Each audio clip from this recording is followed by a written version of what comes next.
vegan. I've been Mm-hmm. vegan for almost 9 years now. Damn. Yeah. The most rewarding thing, I just think it's like intrinsically rewarding Mm-hmm. to like spend my brief existence on Earth fighting against an injustice. What is the most annoying argument that people throw at you when you have these discussions? Oh my God. Hi, Heri. Heri, without H. Welcome to my channel. Woo! Hello, Kin. Thanks for having me. A pleasure meeting you. Thank you for coming by. So we normally start with like you introducing yourself a bit, like what you do, why you here, even though I invited you, but basically like what you talk about in your channel and all of that. Sure. Yeah. So I'm a surf instructor from Puerto Rico. I just finished my master's in psychology, and I do animal rights activism in my free time. In my Mm-hmm. YouTube channel, I focus on just spreading the veganism, but I Mm-hmm. also talk about other more fringe ideas like wild animal suffering, Mm-hmm. stuff like that. Nice. Okay. So the idea that I had for this interview is that we start with your personal vegan journey, and then we talk a bit about your activism, and then we do what I like to call fire question round. Sounds good to me. All right. So maybe you can tell us a little bit about what inspired you to become vegan. How did you become vegan? And how long have you been vegan? All of that. Yeah. So I guess I could start with how long I've been vegan. I've been Mm-hmm. vegan for almost 9 years now. Damn. Yeah. Since I was 20 years old. Mm-hmm. I'm 28 now.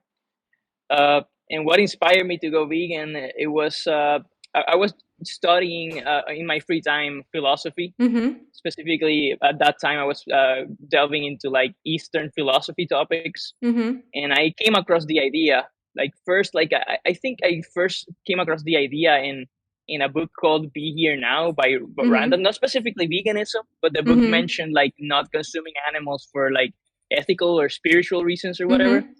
And I was like, yeah, that makes sense. It's interesting. Like the book talked about like I don't know if you know about Ram Dass. It's like a teacher of Eastern philosophy in the West, Mm-hmm. and he talked about like there existing like a spectrum of like how ethical you could be in relation to your food. That he talked like there's a spectrum. You could either be like somebody that inflicts suffering on animals just for for mere pleasure, or at the Mm-hmm. other end of the spectrum is like a Buddhist monk that only eats Mm-hmm. alms or like what falls off the trees for him or Mm-hmm. something like that. And I was like, hey, that's interesting. Where do I want to be in the spectrum? Like I obviously don't want to be in the end of the Mm-hmm. Yeah. person that wants to inflict suffering on purpose. But I didn't really make the connection that well there. I just came across the idea. It makes sense to me. It was later on. It was a YouTube personality called. He was called at the time Koi Fresco. Okay. Right now, he goes by Vishuddhadas, and he made videos about really random topics about like psychedelics, Mm-hmm. lucid dreaming, Eastern philosophy. But he also made videos about veganism, and Mm-hmm. he made one really good video where he like explained all the arguments of why it makes sense to adopt a plant-based diet. So he talked about like health, he talked about environment, but he also talked about ethics, like the Mm-hmm. ethics of veganism, and it made like complete sense to me. Like I had no argument against it. Mm-hmm. uh, I started feeling like a hypocrite by calling myself Mm-hmm. like somebody that is against cruelty, but at the same time paying for it. Mm-hmm. And yeah, it just made a lot of sense to me. He also recommended the documentaries. At that time, there was a documentary called Earthlings, and Yeah. he recommended. I watched it, and I pretty much went vegan like almost cold turkey. I wish I could say cold turkey, but no, I was a vegetarian for like a week. That's But still impressive. yeah, but then I had the purpose to go vegan, Mm-hmm. but like I don't know when.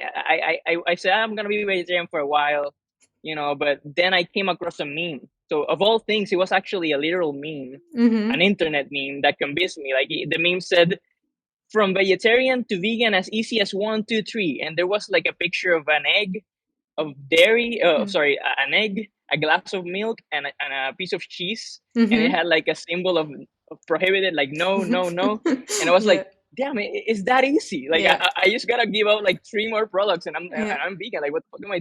mine too. Sorry, I don't know if I could swear here. It's okay. It's okay. Yeah, I try to. I'm yeah. I'm a little bit. Uh, I use language like that, but I tried to tone it down for the video. But yeah, so it was literally coming across that meme that made me realize, yeah, this is pointless. Why am I being vegetarian when I can just give up Mhm. a couple more products and be vegan? But of course, veganism is not just a diet. Of course, Yeah. it extends more broadly to stuff that we like purchase in other areas, like what we wear, the products we buy. We don't want to buy Mhm. cruelty free products, stuff like that. But yeah, that I went vegan like right away, and Mhm. it makes complete sense to me. Yeah. And like when I went vegan, I would like started doubting myself, like, am I making the right decision? Mhm. Is this insane? I'm gonna like really stop consuming animal products for the rest of my life. But Mhm. then I came across a video of somebody speaking about veganism, and I think the guy is called Infinite Waters, and Okay. the guy like he was speaking about veganism and about like animal exploitation, and I could see in his eyes like how kind he was, like Mhm. he was coming from a place of like absolute kindness, Mhm. it made me emotional, like, and I was like, damn, this is a good person. Yeah. I know I'm on the right path, like this is Yeah. the right thing, like this is the right thing to do. This is coming from a place of compassion, Yeah. and yeah, I want to choose compassion instead of like murder and whatever. Yeah. I feel the same when I watch. You probably know him, like Earthling Edge. He's just as the most compassionate, kind individual. So that I get it, and I was like, yeah, I want to be like you in many aspects, but also this one. So yeah, I totally get what you mean. So you said like that you went vegan, let's say in a week, which is still impressive. What was the hardest thing that you had to give up on? What was the hardest thing to actually let go? Yeah, for me, to be honest, it wasn't hard at all. Like Mm-hmm. once I make the connection, like this stuff is bad, like I'm exploiting others, I'm causing like a needless suffering and Mm-hmm. and violating the rights of sentient beings. Like it wasn't hard at all. Like yes, Okay. like I obviously always like the taste of meat and stuff like that, but Mm-hmm. that like doesn't justify at all like violence. So Mm-hmm. I just said, yeah, to hell with it. I'm ditching everything. Nothing was hard for me, to be Okay. honest. Nothing at all. Like, and I could find really tasty vegan options. I'm lucky to have been to become vegan in a time where there was widely available plant based Mm-hmm. products, and by the day there's more and more, and Yeah. now 8 years later there's even more, and there's products that taste exactly like meat now. So it's like not an excuse at all. Like No. I don't miss anything Yeah. about animal products by now. Okay. So would you say that for you, you just started seeing these products as the product of exploitation, and for you, it just stopped being something you would crave? Yeah, I just reminded myself of the victims, and Mm-hmm. yeah, no matter how tasty it is, it's not justified. Of course, like I am not like necessarily against eating meats, like if it's Mm-hmm. produced ethically, let's say lab grown, like cultured meat. If it Mm-hmm. were to come to the market, I would support it. Like Mm-hmm. meat without exploiting sentient beings, sure. Like Mm-hmm. but yeah, it's not worth the torture and the Mm-hmm. exploitation and all that stuff. Okay. So, kind of a follow-up question on this product. So, if there Sure. wasn't any product that was hard for you to give up, which again, impressive, was there anything about being vegan that was in the beginning or still is hard for you? Something about veganism that was hard for me. Uh, Not really, but Mm-hmm. there's a couple of things that are gonna happen when you go vegan. Like Mm-hmm. a lot of people around you are gonna be really really confused about why you're doing this. You Mm-hmm. may burn some bridges because some people may like not understand what you're doing, and Mm-hmm. and like could like for example, there's a lot of discrimination against vegans and stuff like that, and people like bullying vegans, making Mm-hmm. fun of vegans and stuff like that. I never care about that personally. Like I'm a Mm-hmm. very combative person, so I like debating people since day one.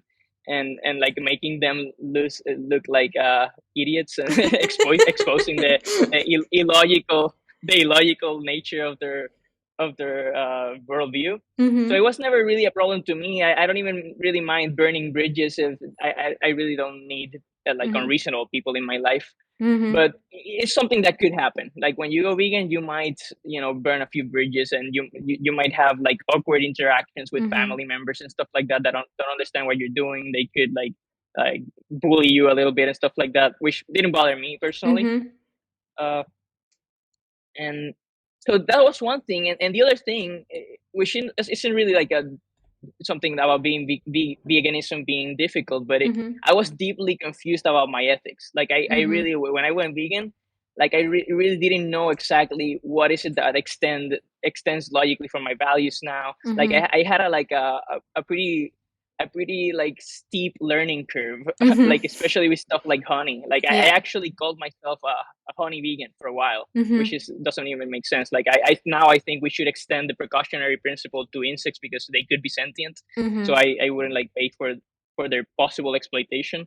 Yeah. But yeah, at the time I didn't understand there was a problem Yeah. with eating honey, and there was some people that I came across that made arguments in favor of eating honey Mm-hmm. as a vegan and stuff like that, and yeah, so I did that for a while. Uh, I also was really, for some reason, I was a bit of a meek vegan. Like when, especially in dating, like I Mm-hmm. used to date carnage girls and stuff like Mm-hmm. that, and for a while, like for a couple of years, like I would like, if they wanted meat or something, I would buy a vegan option for myself, but I would pay for their stuff as Mm-hmm. well. So I would technically not be even vegan according to Mm-hmm. my definition of veganism now. In Mm-hmm. my mind, I thought I was vegan, but I was deeply confused about my ethics Yeah. then. And it wasn't until I came across like more Western philosophy, like ideas for Mm-hmm. veganism, uh, as like espoused by people like Vegan Gains and Ask Mm-hmm. Yourself and Dr. Avi, those people, that Mm-hmm. those people like do, they focus more on like the logic of it, and Yeah.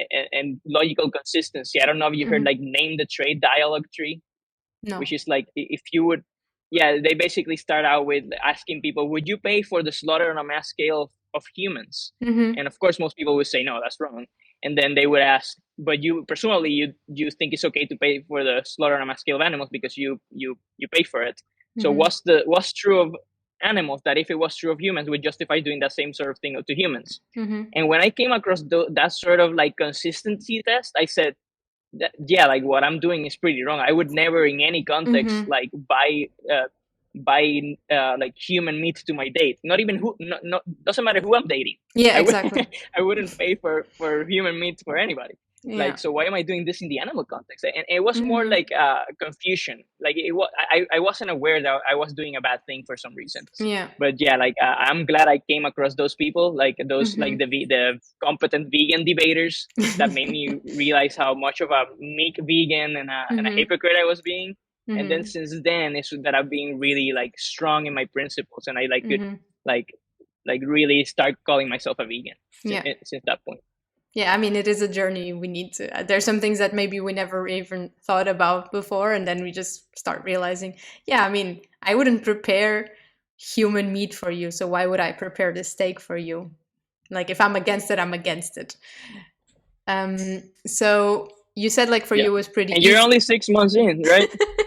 You're only 6 months in, and you already are way less confused than me. So good job on that. But my vegetarian process was longer, so I had a lot of time to think about this. So that was Ah, I why. see. I see. How long So you were vegetarian for again? 4 years, but I was like For reducing you. like every time. So I was more and more vegan. So the consumption of animal excretions was very reduced until I was like, this makes no sense. Let's just like do it for real from now on. Oh yeah, that reminds me that I had actually given up red meat, like Mm-hmm. and like, from cows and from pigs a Mm-hmm. year before. So I was already a year without eating that, but it was for health reasons. Yeah. Like I wasn't really thinking about the ethics at Yeah. that time. Mm-hmm. Yeah. So you said that for you, you don't mind burning bridges with other people, but how do you approach like social situations? So, for example, when you have meals with your family or with friends, like how do you approach those situations? Do you tell them beforehand, by the way, I'm vegan? I know that for now they already know, but in the beginning, how did you approach those? Yeah, like to be honest, I don't really go out much with carnist family and friends anymore. Like Mm-hmm. I learned very early on that it was like awkward and uncomfortable Mm-hmm. as hell. so I've slowly like displaced my carnist friends with vegan Mm-hmm. friends. Obviously, I Mm-hmm. have carnist family, and I still have carnist friends, but Mm-hmm. I really don't.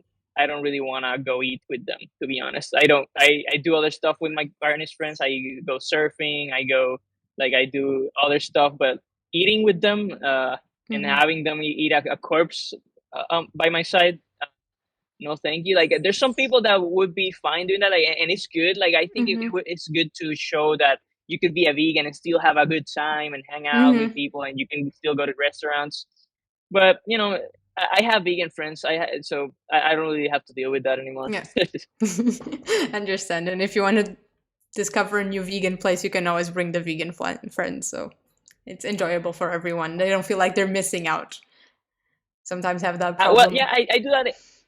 No, I no, do so. that in dating though. Mm-hmm. I do occasionally date like carnist girls, but Mm-hmm. I always choose the restaurant, and I always make sure there's vegan options, and I and there and I'm like and I'm clear with my dates. I say like, like I'll pay for it, but it has to be the vegan option. I don't support animal abuse.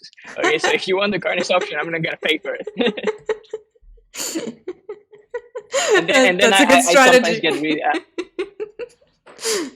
yeah, sometimes I get like really turned off by the girls when they say like, okay, I'll take you up on your offer because I didn't find what I wanted anyway. And I was like, damn, that's a turn off right there. To me, it Yeah, used because to I'm be, looking for people that are open about it. yeah, of course. Like to me, people I thought like I was very upfront and stuff. Like I was like, "This is where we're going," and people were like, "How this girl is very upfront." No, no, no. I'm just choosing the place that has things I can actually eat. That it's funny. Exactly. So now to your activism. Now I'm done with your personal questions. What made you become an activist? Yeah, so as I mentioned, I always was like very combative since day one. I saw this Mm-hmm. issue like as a really bad injustice. I saw it as a moral emergency. So Mm-hmm. since day one, I was like really motivated to spread the message and try Mm-hmm. to persuade people to go vegan as well. Like starting with my just chatting with my family, started with my friends. So I always had that like activist fire in me, Mm-hmm. but it was like when I was a few years into it, it was always in my mind like I always consumed the content of like obviously the famous activists like Earthling Edge, Joey Carbstrong, Mm-hmm. but I was getting very into the vegan debaters that I mentioned, like Mm-hmm. Vegan Gains, Ask Yourself, which is Mm-hmm. called Isaac Brown, and Dr. Avi Bitterman, which are like in my opinion like the best vegan debaters. Well, and also like Nutrivore, Mm-hmm. people like that. But he's newer. Like I wasn't consuming his content at the time, but I was really good, and I just by listening to them, I was like getting good at getting better at debating. I was like internalizing more the message. I was getting becoming more stronger in my principles and Mm-hmm. better able to defend my position. Mm-hmm. So I said like, you know what, like, I'm just gonna like open up a YouTube account, but I Mm-hmm. started doing online activism on Okay. Discord, just going Mm-hmm. into random servers Mm-hmm. and debating random people online. Yeah. Yeah, but it wasn't until I met my good IRL friend Jigger, which you Mm-hmm. could find in some of my videos, and he Mm-hmm. also has a YouTube channel, which I could give you the link. You can link in the Yeah, I video will as link well. it. I Pretty will good link most guy. of the things you're He was mentioning. all amazing. Yeah, so he was already doing IRL activism. Mm-hmm. There used to be a Anonymous for the Voiceless group in Puerto Rico. It's not here Mm-hmm. anymore. The girl, uh, I think she suffered burnout or something, Mm-hmm. and she stopped doing activism. But he was already doing IRL activism, and I met him like actually of all places. I was lifting vegan logic. Have you Mm-hmm. heard about him? Yeah. Yeah, yeah. So I was in his stream, and I messaged like a little like Puerto Rico flag, and I was like, "Hi from Puerto Rico" or whatever. And then my now Mm-hmm. one of my now best friends, he was there too. He was like, "Hey, hi from Puerto Rico too." No way, man, you're an activist, and hell yeah, let's do some activism. Aw. And then at some point, he invited me to do activism. IRL, he was like, "Hey, do you know anybody that's interested in doing activism?" And I said, "Hell yeah, I'm down to do activism." Mm-hmm. And who was my ex at the time. Well, he's still my ex, but we were friends. And I invited, we did activism, the three of us, and it was amazing. I loved it. Like we were showing the slaughterhouse footage to Mm-hmm. people and debating random people, and it was an amazing experience. Much better than like much more entertaining and fun than debating online. And yes, since that he inspired me to start doing IRL activism. I bought the microphone and stuff, Mm-hmm. and I started recording some conversations, and that's how that IRL activism journey started. And yeah, All right. And I guess like when you approach these people, wherever you approach, I see you approach a lot of people at the beach, which is insane. um, what is your? I live like 10 minutes walking distance from I the beach, know so I'm it's super jealous. convenient. Okay. What is your main goal? What would you like to achieve when you talk to these people? Yeah, so a lot of people approach activism with the goal of persuasion first in Mm-hmm. mind.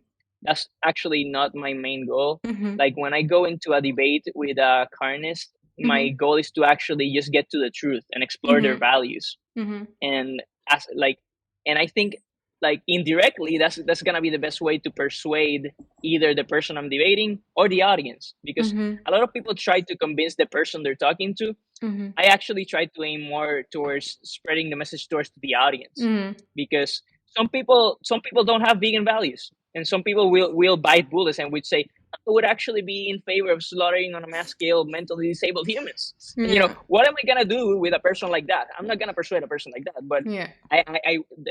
the reality is that I won an ethics debate if they say something like that. So I'm Mm-hmm. gonna uh, you know uh, presumably I'm gonna persuade people in the audience that Mm-hmm. veganism makes sense. Yeah. That's Because what I do. Like my main goal in a debate is just to, yeah, go ahead. no, I was just gonna say also because people wouldn't identify with that. If you do encounter someone that says something so contradictory or controversial as what you just said, most people are like, okay, I'm not like that. I wouldn't do that. Maybe this guy has a point, kind of thing. There you go. Exactly. They would look at the conversation and say, oh, the vegan position makes much more sense. Like Mm-hmm. obviously I wouldn't be if carnism entails being okay with the whole with slaughtering on a mass scale mentally disabled people, then I would I'm obviously on the vegan side. And Mm-hmm. yeah, like I think that that's what I do. Like I go into the conversation with the, with debating goals in mind, which are like getting closer to the truth, exploring the values of the Mm-hmm. person, understanding their position, what follows logically from their position. And if they actually discover when they reflect on their position that they have vegan values, Mm-hmm. then they should go vegan. That's what actually happens in some of my debates. There's an Yeah. airplane right now. I live next to the airport. I don't know if you can hear it. No, I don't, so But it's yeah, okay. it happens sometimes. A lot Mm-hmm. of people, like within like 10 minutes they realize, damn, like this makes sense. Like I Mm-hmm. think I have no argument. I think I see veganism as morally obligatory, and it happens. But Mm-hmm. sometimes people are more combative, and we spend like a whole hour debating or something like that. Or we actually, sometimes it turns out that we come to a fundamental value difference. Yeah. Some people don't have vegan values. Some people Mm-hmm. really have really bad values. Some people are racist. Some people are Mm-hmm. sexist. Some people Yeah. don't care about the oppression of others at all. Yeah. You know, but if somebody does care about the oppression of others, veganism is what follows logically. Yeah. Exactly. So would you say that's your strategy? You go with the mindset of like, I want to have an ethics discussion and try to, let's say, challenge their values, and if those values also wouldn't apply to animals. Exactly, like challenge their view, and for the purpose of getting closer to the truth, to see what actually is this person's view. Because just because they're eating animal products doesn't mean they think this okay. They're just raised that way, right? We're brought into this culture thinking this is okay since babies. And people continue doing it, but just because they practice that doesn't mean they have values that support that. And the purpose of the conversation is to see whether they are actually being hypocritical, if they actually have vegan values. I see. So on that note, what, like, from the activism, how long have you been doing activism? I don't think I asked that. That's a good question. I could check on my open YouTube. Let's see, when did I do my first video? So my oldest online debate says 3 years ago. Okay. But let's see, when I started my IRL activism, that was, let's see,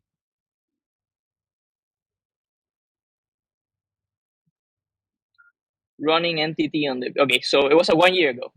Okay. So I think a bit more than a year ago. All right. Yeah. Nice.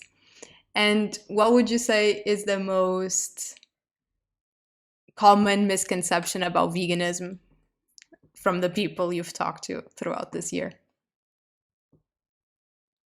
Yeah, so I would say the most common misconception is people thinking veganism is just a diet. Just when they use the word interchangeably with plant-based diet. So a lot of people, a lot of times I just ask people, so you have a concept of veganism. Explain it to me. What do you think veganism is? What's your definition of veganism? And they say like, not eating meat, not eating dairy, not eating. So it's a consumption thing about diet. Yeah. For most people, when in reality, veganism is, like, the way I see it and define it, is a moral philosophy. Yeah. Against animal cruelty and exploitation. It's like, the way I see it, is as a logical extension of the idea of human rights. Yeah. Most people believe in universal human rights. Veganism is just the view that we should extend those rights to animals, because there's literally no morally significant difference that would justify doing that to them and not to us. Yeah. And whatever distinction you name is actually going to lead to taking away human rights, or taking away rights to beings that we would normally care about. Yeah. Great. And okay, I see how that is a common misconception. I guess also because you see the word vegan everywhere. Like, you go to a restaurant. What about you? I don't do activism. But no, sure. But like, personally, you talk to people about veganism. Have you ever seen like any like misconceptions about what veganism is, or you haven't talked to that many people? I mean, only the people in my circle. And I think the most common misconception I've encountered is soy. I think that's either that soy is bad for you, that is not fit, like it's not good for men, or that the planet will be destroyed because of the soy we vegans consume in our tofu. I think that's... Oh yeah, it happens. It's very common. Like false information about nutrition. That happens all the time. Yeah. Some people thinking that soy is bad for you. Some people thinking that you can't get enough protein by being vegan. Some people thinking that you don't get all the essential fats or whatever. Yeah. I thought you meant more like misconceptions about what veganism means. But yeah, I encounter stuff like that all the time. Yeah, I encounter stuff like that all the time. They don't even care about that. It's just like, oh, I'm vegan. What about soy? And I'm like, okay. They don't even care for clarification. It's just like, you're a hypocrite kind of thing. Yeah, and yes, and as if you even have to eat soy. If you actually have the belief that soy is bad for you, then don't consume soy. Yeah. There's thousands of plants to choose from. There's so much variety. I also don't get it. Even though personally I do love soy and soy products. So same. I'm team soy all the way. Soy milk is the superior plant-based milk. No, that I disagree. Oat is the superior plant-based milk. Not if you look at the grams of protein. I don't care. I like taste. And I like how sweet it is. That's all I care about. And on that note, since I'm already annoyed by the argument of soy, what is the most annoying argument that people throw at you when you have these discussions? Oh my God. So I live in Puerto Rico. Yeah. Okay. So it's a predominantly Catholic culture, right? Yes. Mhm. So obviously the most annoying argument against veganism is God though. Didn't God put the animals here for us to exploit Mhm. and slaughter on mass scale and Yeah. put in our stuff in our mouth? Yeah, Insane. Okay. that's the most annoying because it's really hard to debate people that are dogmatic and Mhm. have a view that they don't want to change in the Mhm. first place because they're like have faith or whatever, which to me just sounds like blind belief. You know, Yeah. they don't want to question their faith, so it's really annoying debating with them because I have to either like assume that their worldview is true and say and ask stuff like, well, you believe in a benevolent God, do you really think a benevolent God would accept what Mhm. we're doing to animals right now? And then we really get into the weeds in like religious arguments, which is Mhm. annoying because to me it's just a bunch of fairy tales, in my Mhm. opinion. Or I can just the other approach I could take is just to make a critique about their that asks like what's the evidence for God, stuff like that. Go through Mhm. that route, which is annoying as well to Mhm. go through that route. But yeah, I would say those are the most Mhm. annoying kinds of arguments you find because it's really hard to reason with people that are dogmatic. Mhm. Yeah. With the religious argument, I've actually found a lot of counter, especially with Catholics, and actually all the big monotheistic religions. Like in Genesis, so the first book from the Bible, from the Torah, from the Quran. I don't know if actually it's the first book of the Quran, but it's inside of it. It does say when God creates the world that He also puts plants both for us and animals to consume. So it is very clear in the religious text that we are meant to eat plants, and only like further down the line in Leviticus, which is another book, does God theoretically explain what is good or not to eat, and that's where people kind of base themselves. And even if it was the case, Catholics are still like in contradiction because God does say that there's some animals that we can't eat and that Catholics do eat. So all of it is like a big contradiction that is just, yeah, if you want to use this as your moral like basis, I mean, it has contradictions in itself. And then it's just like, and can't I be vegan and Yeah, they Catholic? Do I have to eat animals to be Catholic and to believe in this same religion? Like, it's just like, for me, the whole thing is just, it's not an argument that said, but God said I could, kind of thing. yeah, they cherry pick their beliefs anyway Yeah. because you could justify slavery, you could justify sexism with it, like. But yeah, if you look at like the original plan, like it was like the world was supposed to be like a vegan paradise, basically. What Mm-hmm. Gary Yurovsky he called the garden of vegan. Excuse Yep. me, Eden, right? Yeah. Yeah, It is. It actually is. On the description, like on the and original actually, description, is very vegan. It's very vegan friendly. So I don't understand why wouldn't that be the case. yeah, and that's the yeah, and like it actually seems to me that like veganism extends logically from Christian ideas. Yeah. Like, first of all, if there's actually a an all powerful benevolent God, and Mm-hmm. benevolent means good, like like obviously a good God would prefer for us to not exploit others Mm-hmm. if we had an alternative. Yeah. Like that seems obvious to me. And also if you see like the teachings of the historical Jesus and Mm-hmm. stuff, he teach stuff like the golden rule, like Mm-hmm. don't do unto others what you wouldn't want done unto yourself, stuff like Mm-hmm. that.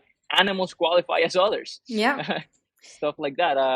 He he he he advocated for universal Mm-hmm. compassion. He said love even thy enemy. So if you're Mm-hmm. gonna love thy enemy, why like harm innocent beings? Like it Yeah. doesn't even make sense to me. Like from a Christian perspective, why they would think it would be fine Yeah.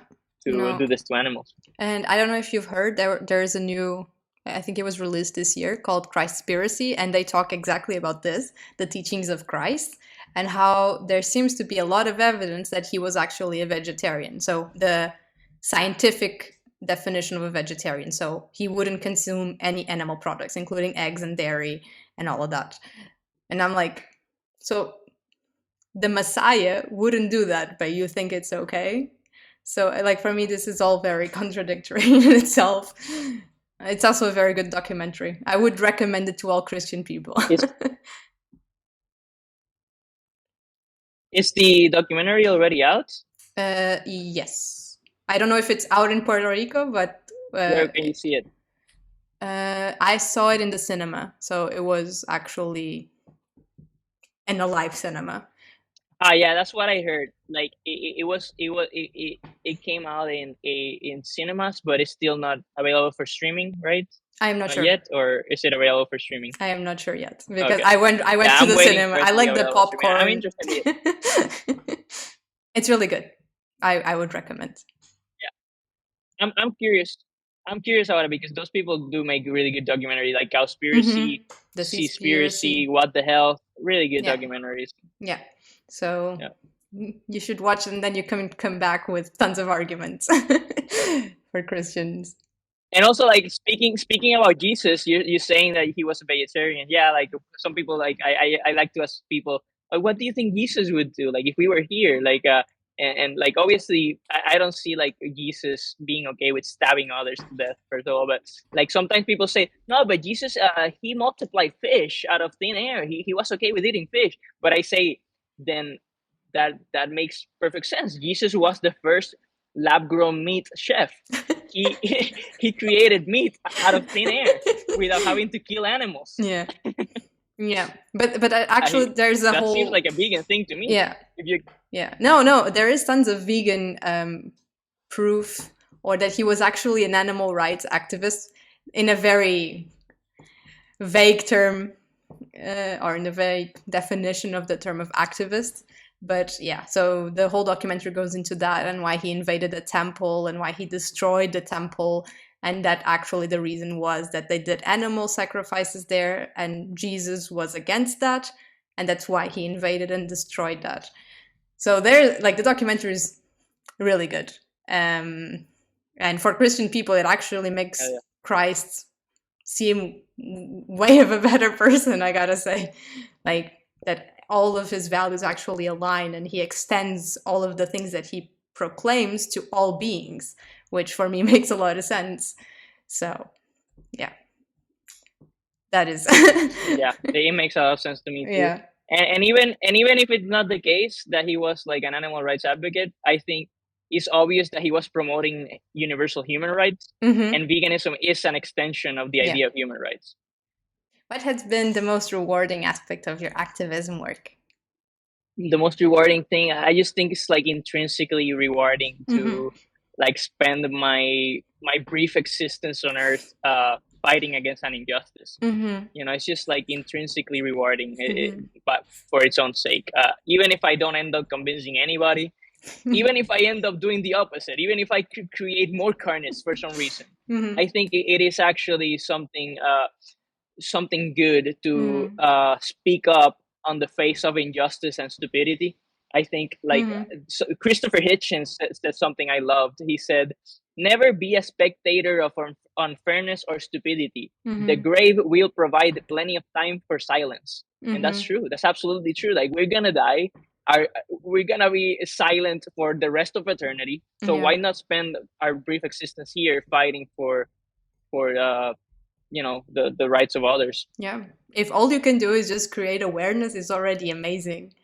That now people are aware that at least this is what we stand for and what we believe is right. It's already really good. Yeah, spreading truth, ideas that I think are good, that I think is true, that I think are true. I'm agnostic about whether my activism is actually effective or not. This is an empirical question, but I do have a very strong intuition that putting these ideas out there is a good thing. Yeah, agreed. And so would you say that's what keeps you motivated, even when you face a lot of people that might be a bit hard to deal with? Is this what keeps you moving forward with your activism? Yes, I would say that's one of the things that keep me moving forward. Mm-hmm. I have a really strong positive attitude towards fighting against injustices, Mm-hmm. but it's also, to be honest, it's fun. It's fun for me to debate people. Right, because you're I'm just combative. combative like that.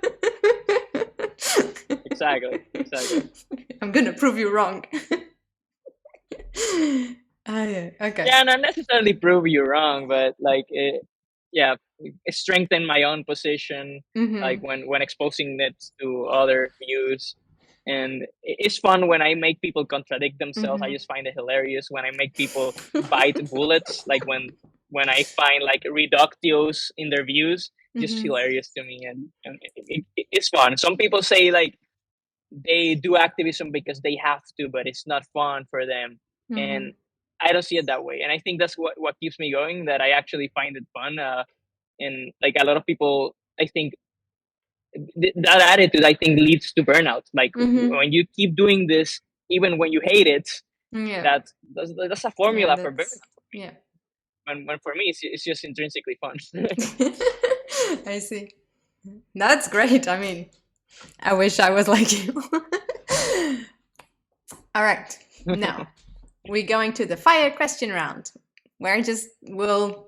So I basically Sure, let's compiled a go. bunch of like things that I think are like contradictory or not contradictory. I always say contradictory, controversial within the vegan community, and you try to like answer with yes, no, or not a lot of words. The idea is being quick, quick, quick, quick, quick. Sure. Okay, you ready? Okay, so it's like closed questions, yes or no Yes. questions, Yeah, basically. kind of. I see. Okay, you ready? Yep. Okay. Secondhand animal products. Yes. Okay. Owning cats. And by that I mean, oh, I don't see why I would be contributing or financing Mm-hmm. animal agriculture, or like exploitation by doing that. It's secondhand. Like the only argument that you could say is, people are gonna see that you're wearing that and try to emulate you. But yeah, like there's products that look exactly like that anyway. But Yeah, anyway, yeah, agreed. Like fake leather looks like real leather. Like how would you know just by looking at exactly. it? Owning cats. Yeah, but adopt and rescue, don't shop. I think the problem is that cats are carnivores and they kill a lot of animals like in their free time. Yeah, and I'm against feeding animals to cats and dogs. Like I Mm-hmm. think our pets should be vegan, Mm-hmm. and there's a lot of evidence that uh, companion animals can be healthy. There's even some evidence that suggests that they could even be healthier, Mm-hmm. including cats on plant-based diets. Yeah, I think it's wrong to murder a bunch of animals to just feed to one animal. So yeah, vegan pets all the way. All right. Using animals' body parts in surgeries.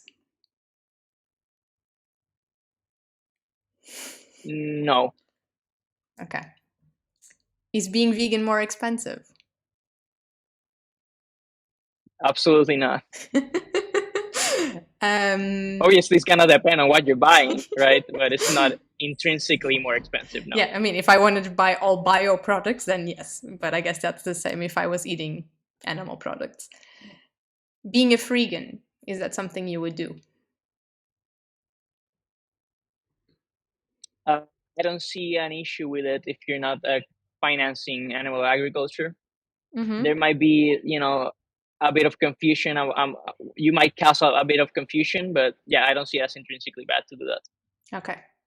Do you think bivalves are sentient?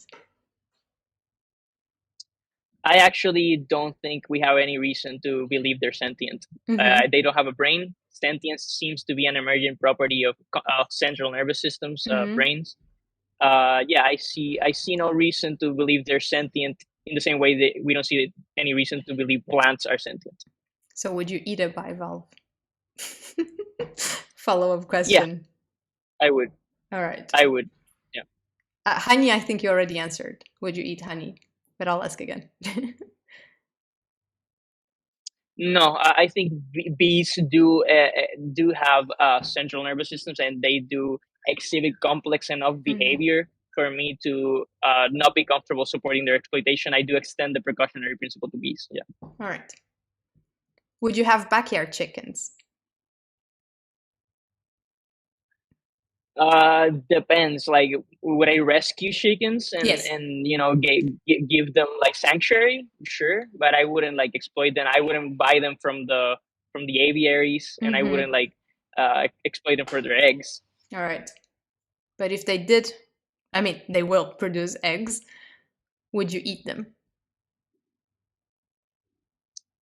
Yeah, I think there's reason to believe that feeding the eggs back to the chickens is the thing to do, because they suffer iron deficiencies, and you need to Mm-hmm. feed the eggs back to them. But if turns out there are some eggs that they're not gonna eat, so they're just gonna go to waste. Yeah, I see it as like conditionally vegan to eat them. I don't see necessarily a problem with it. Mm-hmm. But personally, I do think it's a little gross to just put a period in my mouth that comes out of a dirty hole. But yeah. Yeah. Okay. I know it's okay. No, it's back. Are raw vegans real vegans? Depends what motivates them to be vegan. Like, if Mm-hmm. they're raw vegans, but at the same time they're vegan for ethical reasons, sure, they're vegan. I don't think that's a prudent diet to follow. But like, it just gonna depend on what their motivation is. If Mm-hmm. they don't care about animal rights, they're just doing it for health reasons. No, they're not vegans. Okay. Did you take the Liberation Pledge? What's that? So the Liberation Pledge is when you say you won't eat at a table where animal products are being served. Like, you refuse to eat at a table where animal products are being served. I don't know. I haven't taken that, and I do that occasionally. I eat garnish occasionally. Yeah. Okay. I think you also answered this one, but I'm going to ask. Would you cook animal products for your family? Hell no. Like, I wouldn't be seen near animal products. I wouldn't like support my family in exploitation like that at all. No. um, would you buy products, or do you buy products from a company that also has non-vegan products? Yeah, all the time. Yeah, I just finance the vegan products. Yeah. All right. I think you also answered this. Would you date a non-vegan? I'm a what is called a vegan sexual. I prefer vegans 100 times more, but I am open to dating carnies, and I do what's called dating activism. So I just date for the sake of doing sometimes short-term dating, just to try to convince girls to go vegan. I do that sometimes. I'm infamous for that. Yeah. Funny. Would you eat lab-grown meat? Yeah, I think I already answered this. Absolutely, I'm gonna be one of the first carnivore vegans to support that. Yeah. No, obviously not completely carnivore, but I think that's absolutely absolutely one of the solutions for, like, to the problem of Mm-hmm. animal agriculture. I think Mm-hmm. when lab grown meat is widely available, bye bye meat industry. It's gonna be obsolete. It's gonna be as absurd to grow animals to turn them into meat as it's absurd to ride a horse from California to Florida Mm-hmm. instead of like an airplane or a car or Yeah. something. Yeah, it's gonna be completely ridiculous at that point. And last one, should governments intervene and cut the subsidies for meat and subsidize vegan products and the transition of like farmers that currently have animals to like produce plant-based options? Yeah, I would support that. Absolutely. I think they should stop subsidizing meat altogether. Cool. I'm done with my fire round. This went better than last time. Okay. And last question. What That was advice? fun. What was that? What was that? What did you say? I just said last question. One more? Yes, but it's not in the fire round. It's just like a conclusion question. Okay. Gotcha. What advice do you have for someone who is considering becoming vegan but feels a bit overwhelmed? Yeah, the advice I would give is that reach out to vegans that Mm-hmm. like first of all, if you feel overwhelmed and it feels like it's difficult and super inconvenient to leave behind the habit, I just want those people to realize and internalize how that's inconvenience is absolutely nothing compared to the absolute torment that the animals go through. Like going vegan is super easy. It's one of the easiest things ever compared to like what the animals go through on a daily basis, and it's not justified to keep paying that at all. Like the right thing to do is to go vegan cold turkey right now. If you're not vegan, if you're listening to this conversation, what are you doing? Go vegan right now. And one of the ways to not feel so overwhelmed is to seek help. There's vegans that would help out, and there's actually some people called Challenge 22 online that they help you become vegan, and they actually even provide you a registered dietitian to help you out, like any health related questions, like where do I get my B12 now, where do I get my protein. Those people help you out, and supposedly the idea is that you create a habit in 21 days. So if you're vegan for 22 days, then you're vegan for life. You created the habit. Yeah. And yeah, I would recommend, you don't necessarily have to do the Challenge 22 thing, but it is amazing that we have that available to help people out. But yeah, I would suggest to those people that are still not vegan to go vegan. It's the right thing to do. Like, you would never pay for human meat, dog meat. So what's so different between us and those the animals that we murder for food that justifies doing that to them? There's nothing. There's absolutely nothing. We should extend moral consideration and basic rights to them. So yeah, go vegan. Cold turkey. Don't commit my mistake of being vegetarian for 1 week. Or mine. Don't commit Keen's mistake of being vegetarian for like years or whatever. Yeah. Learn from our mistakes and do the right thing. You can do better. Be on the right side of history. Yeah. You can do better. Yeah. We don't claim to be like moral paragons here. We're also fallible humans, but it's about doing the right thing right now. You're here right now. So something brought you to this conversation. And I think you're on the right track. And if you go vegan, you're gonna be on the right side of history, in the same way people that stopped supporting slavery back in the day were on the right side of history. Stuff like that. Same with like human rights movements. Like you want to be on that side. You don't want to be on the opposite side that was combating these people and not letting them have their freedom. And that's exactly the same thing. All right, I'm done with my questions. So thank you for coming. Bye. Yeah, I really like a quote. Yes, should. Yeah, I really like, that reminds me of a quote that I really like. It's something like, if you want to know where you would have or where you would have stood on slavery or the Holocaust or something like this, look at where you stand on animal rights. Yeah. If you're the kind of person that would support as an injustice in today's world, you would probably be the kind of person back then that would like happily support an injustice back then. So don't be that kind of person. Yeah, because it's tradition or that's legal and that's okay. Tradition doesn't justify tradition is not a good justification. Like, just because we've been doing something for a long time doesn't make it okay. We should aim at moral progress and for making things better, and we should be the change that we want to see in the world. Yeah. And on that note, thank you for coming. And that's it. I'm really good at ending videos. Thank you so much for no worries. Thank you so much for having me, and it was a pleasure speaking to you. Thank you for spreading the message, and I hope you keep platforming a bunch of vegans, and I hope you keep growing your channel. Your channel deserves to take off.